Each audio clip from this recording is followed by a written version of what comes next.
Hello, welcome to Ken studies.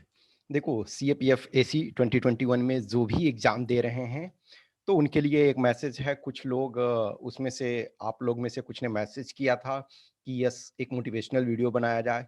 और हमारी 1-2 student से इधर चैट हुई, तो उसमें उन लोगों ने अपनी प्रॉब्लम बताई कि मैं सोच रहा हूँ नेक्स्ट ईयर ये। आप ये क्विट नहीं कर सकते हो, नेक्स्ट ईयर क्या आसान हो जाएगा? आप जब भी फाइट कर रहे हो, तो आपके लिए कभी भी आसान नहीं होता है, कभी भी आप जो है ये इस चीज़ को ये नहीं कर सकते हो, कभी भी आप छोड़ नहीं सकते हो। तो जो भी है, ये आपको इस चीज़ को ये करना है। आप ये करोगे, देखो ये मैंने शेयर चैट से लिया है फॉर रेफरेंस, ये फ़ोटो, ठीक है ना? तो ये जो क्या है, कि आँधियों को ज़िद है जहाँ बिजलियाँ गिराने की, मुझे भी ज़िद है वहीं आसियाँ बनाने की। हिम्मत और हौसले बुलंद हैं, खड़ा हूँ अभी गिरा नहीं हूँ, अभी जंग बाकी है और मैं हारा भी नहीं हूँ। आप इससे मोटिवेशन लो। प्रकृति में देखो, बहुत सारी चीज़ें होते रहती है। हमारे पास बहुत सारी सुविधाएँ हैं। हमारे पास घर है, हमारे पास कल के लिए भी व्यवस्था है। लेकिन प्रकृति में बहुत सारे जीव-जंतु हैं, बहुत सारे जो भी कीड़े-मकोड़े से लेकर के जीव हैं, उनके पास कल का आसरा नहीं है। बट कहीं न कहीं वो एक भरोसा रखते हैं। बहुत मेहनत करके वो घर बनाते हैं, वो आँधियाँ आती है, बिजलियाँ गिरती है, वो नष्ट हो जाता है। लेकिन फिर वो उठ खड़ा होता है, कल के खाने के लिए दाने उनके पास नहीं है, लेकिन आपके पास सुविधाएँ हैं। आप कर सकते हो, अभी भी आज आपके पास 1st ऑफ जुलाई है। 1st ऑफ जुलाई है, आज मैं छोड़ दूँ, 8th को छोड़ दूँ, तब भी आपके पास कितने हैं? 7 डेज़ बच रहे हैं। 30 डेज़ इस महीने में और प्लस 7 डेज़ आपको नेक्स्ट महीने में। तो यानी कि 37 डेज़ स्टिल आपके पास है। स्टिल आप 400 आवर्स निकाल सकते हो। 400 आवर्स बहुत होता है। यस, जैसे-जैसे समय आते जाता है, एक आपके पास टेंशन बढ़ते जाता है। तो क्या करना है, नहीं करना है, वो हम आपको इस वीडियो में बताते हैं। लेकिन हम यही आपसे कहेंगे कि अपने आप पे फेथ रखो। आप ही हो जो कर सकते हो। कोई भी इसमें एक्सीलेंसी की ज़रूरत नहीं होती है, कंसिस्टेंसी की ज़रूरत होती है। More and more consistency. आप ज़ीरो से अभी स्टार्ट नहीं कर रहे हो। जिनको लग रहा है कि क्विट कर दें या हम किसी और पे ब्लेम लगाएँ कि यस, इसके कारण हमारा नहीं हुआ, ये हमारी समस्या थी, घर में समस्या थी। सबके पास अपनी-अपनी समस्या है। Everyone has problem, no one is without problem, only a person is in grave has no problem in fact. Otherwise, if you are alive, then you have problem and you have to cope up with this. आप imagine करो कि जब आप एक soldier होते हो, really में आप एक असिस्टेंट कमांडेंट हो जाओगे, तब जब आप फाइट करोगे किसी भी, मान के चलो जे-एंड-के में सेंड किया गया या फिर माओइस्ट हॉटबेड में सेंड किया गया, इफ या फिर वीआईपी सिक्योरिटी में रखे गए या नॉर्थ ईस्ट में गए या यूएन पीस कीपिंग मिशन में गए, कहीं भी जाओगे वो रियल लाइफ जो चैलेंज होता है, वो चैलेंज इससे कहीं भी बढ़ कर के है। तो इसमें से आपको अभी भी जो है, आज से इनफैक्ट मैं कहूँगा कि आज से है, तो आज से स्टार्ट करो। जो भी है पूरे वर्स्ट केस में जिनको भी लगता है कि यस हम 2022 के लिए शिफ्ट कर ले रहे हैं, आप एग्जाम तो दो। इसमें फाइन नहीं है, पेनल्टी नहीं है, अटेम्प्ट नहीं जा रहा। सिविल सर्विसेज में ये भी होता है कि चलो आपके पास जनरल के हो तो 6 अटेम्प्ट है, ओबीसी में हो 9 अटेम्प्ट है, एससी एसटी के जितने एज हैं। तो इसमें एज सिर्फ मायने रखता है, अटेम्प्ट का कोई मायने नहीं रखता है। एज जितने दिन आपके पास है, आप एलिजिबल हो। तो अब आप अभी से भी तो पुश करो, थोड़ा-थोड़ा सा पुश करो। अब आपके पास टारगेट है, जितना ज़्यादा से ज़्यादा प्रैक्टिस, प्रैक्टिस, प्रैक्टिस कर सकते हो। इसके पहले कि मैं डिटेल में और जाऊँ, मैं आपको 2018 में जो रिज़र्व लिस्ट वाले कैंडिडेट थे, जो रिज़र्व लिस्ट वाले कैंडिडेट जो सेलेक्ट हुए, जो फाइनली जिनका नेम आ गया, मैं उनके मार्क्स आपको दिखाता हूँ। देखो, ये कैंडिडेट्स, अब सोचो, आप कट ऑफ देखना, जो इनिशियली लिस्ट आया था, बाद में फिर देखो रिजर्व वाले में दिया गया। अब देखो, इसमें से यदि आप देखोगे 282 ही कट ऑफ था। 282 कट ऑफ था और देखोगे कि ये 3 ऐसे कैंडिडेट हैं जिनका 282 था। अब कहोगे कि तो फिर क्यों नहीं हुआ? देखो क्या होता है।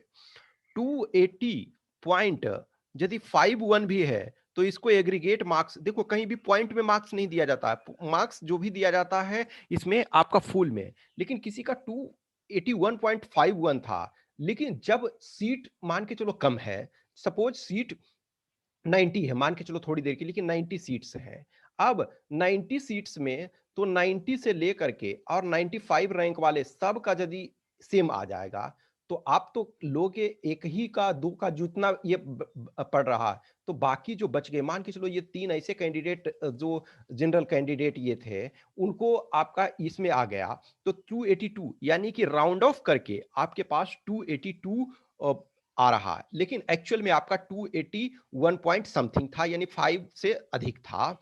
अब देखो ये 3 कैंडिडेट सोचो, इसमें आपका पॉइंट से मायने रखता, और 280 वाले ही 282 वाले ही बहुत सारे सेलेक्ट हुए, तो दिख रहा मार्क्स में 282 आपका, और जो सेलेक्ट हुए उनका भी, और जो नहीं सेलेक्ट हुए, पॉइंट में आपका मायने रखता है।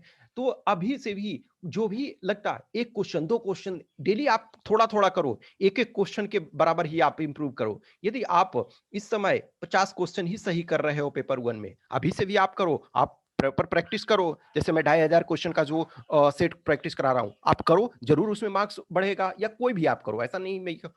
अब देखो इसमें से फिर आपके जो है जनरल वाले, ये देखो ये सब जनरल वाले हैं, तो इसमें 281, तो ये भी क्या है, सब जितने भी देखोगे सिलेक्शन यहाँ हुए हैं, अदरवाइज देखो जनरल कैंडिडेट यहाँ लास्ट है, जनरल कैंडिडेट जो है शुभम राय, ये आपका लास्ट कैंडिडेट है, अदरवाइज फिर ओबीसी और 2 एससी ये कैंडिडेट है। तो इसमें से ये जो है अजय सोनकर, ये हमारे कैंडिडेट है।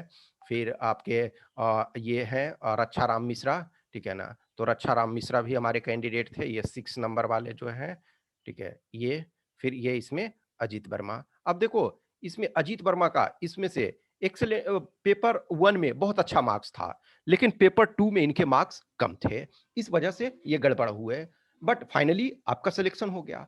तो सिलेक्शन और नॉन सिलेक्शन के बीच सम टाइम जो है तो फाइन लाइन होता है, बहुत डिफरेंस नहीं कर सकते हो, ऐसा नहीं है 282 इनका भी है, 282 हो सकता है किसी को एक इंटरव्यू में ही आपका 1 नंबर ज्यादा मिल जाए, 2 नंबर ज्यादा मिल जाए, आप उस चीज से ये नहीं कर सकते हो। तो जितने का भी आप स्कोर देखोगे, क्या है, जो 282 वाले सेलेक्ट हुए, 282 वाले इधर 3 नहीं कैंडिडेट सेलेक्ट हुए, तो आपके पॉइंट में थे, तो आप लकी इनफ थे कि एटलीस्ट वहां तक पहुंचे थे, तभी तो आपका सिलेक्शन हुआ। तो कहीं भी देखो क्लोज में आप रहते हो, आप जो भी है 6 मंथ 8 मंथ से आप प्रिपरेशन कर रहे थे, 1 ईयर से, अब इस बीच में जब पीक आया है, तो आपको नहीं छोड़ना। वर्स्ट केस में नहीं होगा, मैं इससे तो अधिक नहीं होगा ना, कि आपको ऐसा नहीं है ना कि जो एक्सेलेंट करना है, नहीं तो आपको पेनल्टी दिया जाएगा, नो, आपका पेनल्टी नहीं है, एटलीस्ट आपको लर्निंग प्रॉपर मिलेगा, आप अपना पुश पूरे करो, अभी भी 37 डेज कम नहीं होता है, आपका लक्ष्य इस ये में है। देखो 37 डे 3700 क्वेश्चन आप कर सकते हो पेपर 1 में, पेपर 2 में क्या करो, 3 से 5 टेस्ट डिपेंडिंग ऑन, क्योंकि इससे ज्यादा मैं नहीं कहूंगा अब, कि नॉर्मली 3 से 5 टेस्ट आप लिखो, एक्सेप्शनल केस में आप 6 से ज्यादा आप नहीं लिखो, ठीक है। तो हर आप या तो 5 डेज में लिख सकते हो, 6 डेज में, 7 डेज में, 8 डेज में, 10 डेज में, लेकिन 3 से 5 टेस्ट, 6 टेस्ट पेपर 2 में लिखो, और पेपर 1 में देखो जो 3700 के आसपास क्वेश्चन करो।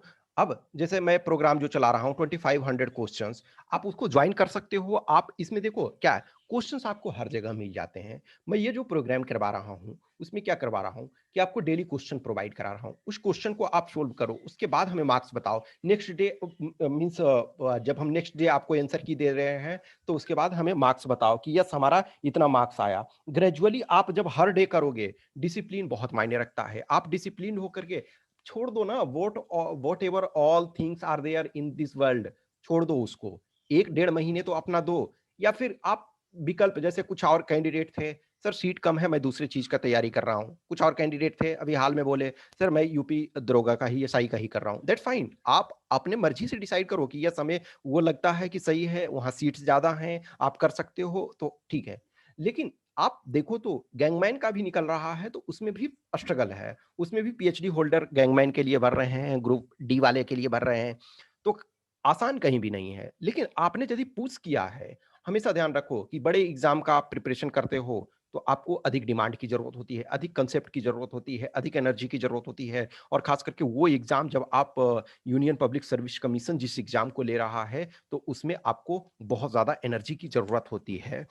अब लेकिन ये एग्जाम में एक एक ब्यूटी क्या है, कि आपका फिजिकल और मेडिकल होता है, मेडिकल और फिजिकल, तो मेडिकल और फिजिकल में क्या होता है कि बहुत सारे कैंडिडेट जो अच्छे होते हैं, जिनका मेरिट लिस्ट में एक्चुअल में आ जाता, वो जो क्या कोई फिजिकल में छट गए, किसी का हाइट नहीं हो रहा है, किसी का चेस्ट एक्सपेंशन नहीं हो रहा है, कोई गोला नहीं फेंक रहा है, कोई लॉन्ग जंप नहीं कर पा रहा है, किसी का मेडिकल में गड़बड़ हो गया। तो कुछ कैंडिडेट जो आपके मेडिकली अनफिट हो जाते हैं, फिजिकल में नहीं कर पाते हैं, तो जो एवरेज कैंडिडेट होते हैं, उनके पास अच्छा चांसेस होता है। अब एवरेज का मतलब ये नहीं है कि आप एकदम बहुत आपको थोड़ा-सा पुश करना है। अभी भी आपके यदि आप एसएससी वगैरह देखो, एसएससी में आज के डेट में इतना ज़्यादा कट ऑफ चला गया है, व्हाट्सोएवर रट्टाफिकेशन या जो भी कहो, बहुत सारे जो ट्रिक्स और ये लन-फन जो भी है, लेकिन यूपीएससी के एग्जाम में अभी भी कट ऑफ बहुत ज़्यादा नहीं है। आप पुश करोगे, आप एग्जाम को एनालाइज़ करो, आप क्वेश्चन पेपर प्रीवियस ईयर के हमने 10 इयर्स के आपको प्रोवाइड किए हुए हैं, उनको देखो, उनको बार-बार करो। आप क्वेश्चन जितना ज़्यादा इस समय, अब मैं ये नहीं किसी को कहूँगा जो सीरियस कैंडिडेट हैं कि आप एनसीईआरटी लो और उसको बैठ करके करने लगो। नहीं, वो अब मत करो। अब क्वेश्चन हर डे 100-100, मैं जो 2500 करवा रहा हूँ, 2500 के कुछ जैसे मैथ्स के भी करवाऊँगा, क्वांट के भी करवाऊँगा। तो आप यदि ये कर सकते हो, तो आप करो, और जहाँ से भी कर सकते हो। मैं ये नहीं कहूँगा कि यहीं से करो। जो आप कर सकते हो, जहाँ से करो, लेकिन रेगुलर रहो। टेस्ट लिखो पेपर 2 वगैरह में, ग्रामर का, जहाँ हो सकता है थोड़ा-थोड़ा, थोड़ा डेली पुश करो। ये छोड़ दो कि क्या होगा? वर्स्ट केस में ये मानो इस बार नहीं होगा तो हम देखेंगे। लेकिन वो उसको लाने का मतलब ही नहीं है ना। ये अभी आपको ये है कि यस, आई एम क्वालिफाइंग, हमने वर्क किया है तो क्वालिफाई करेंगे। अब देखो, मैं ऑलरेडी बता चुका हूँ, इनफैक्ट जो मिशन 240 प्लस प्रोग्राम जो स्टार्ट किए थे, उसमें ही हमने ये आपको बताया कि मैं ये कह रहा हूँ कि जो आज डे 1 से स्टार्ट कर रहे हैं, उनके लिए मैं कुछ नहीं कर रहा हूँ। यस, जो डे 1 से तब स्टार्ट कर रहे हैं, जिनका ऑलरेडी सिविल्स का प्रिपरेशन कर रहे थे। आप आईएएस का ऑलरेडी प्रिपरेशन कर रहे थे। आप स्टेट पीसीएस में ऑलरेडी मेंस दे चुके हो, आप उसका तैयारी कर रहे थे अच्छे खासे दिन से, तो आप ज़ीरो से भी स्टार्ट करोगे तो हो जाएगा, यदि आपका बेसिक इंग्लिश ठीक है थोड़ा-सा उस एवरेज लेवल में। लेकिन जो ग्राउंड लेवल से कि यस, हमें आज से तैयारी करना है और 35 डेज़ में, 37 डेज़ में हो जाएगा, नहीं। लेकिन जो प्रिपरेशन कर रहे थे 6 मंथ, 8 मंथ से, तो आप कुछ तो जानते हो। अब ये करो कि पूरे रैपिड रेट पे आप क्वेश्चन को प्रैक्टिस करो। जो भी कुछ भी क्वेश्चन क्यूरी है, आप हमें बताओ। 8527146498, देखो, मैं जेन्युइन जिनके भी क्वेश्चन होते हैं मैं रिप्लाई करता हूँ। अब आपका एकदम डुबियस क्वेश्चन एकदम कोई मतलब का नहीं होता है, तब मैं थोड़ा इग्नोर करने का, बट स्टिल मैं कुछ ना कुछ ये करता हूँ। अब ज्यादा इरिटेट करने लगोगे तो वो दूसरी बात है, अदरवाइज जेन्युइन आपका जो भी क्वेश्चन है मैं सबका रिप्लाई करता हूँ। हाँ, वक्त लग सकता है, लेकिन मैं जितना पॉसिबल हो अर्ली रिप्लाई करने की कोशिश करता हूँ। तो आप जो भी हैं, प्रोग्राम हमारा चल रहा है 30 डेज का, तो उसको आप ज्वाइन कर सकते हो। एटलीस्ट देखो, क्वेश्चन के एक तरह से जो मैं कॉस्ट ले रहा हूँ, टाइपिंग वगैरह बहुत सारा एक्सपेंडिचर होता है, वो पॉइंट ऑफ व्यू से। अदरवाइज ये आपको डिसिप्लिन साथ में आप करते चलोगे हमारे साथ, जो भी एक तरह से मोटिवेशन वगैरह मिलता रहेगा, तो आप कर सकते हो। Okay, thank you.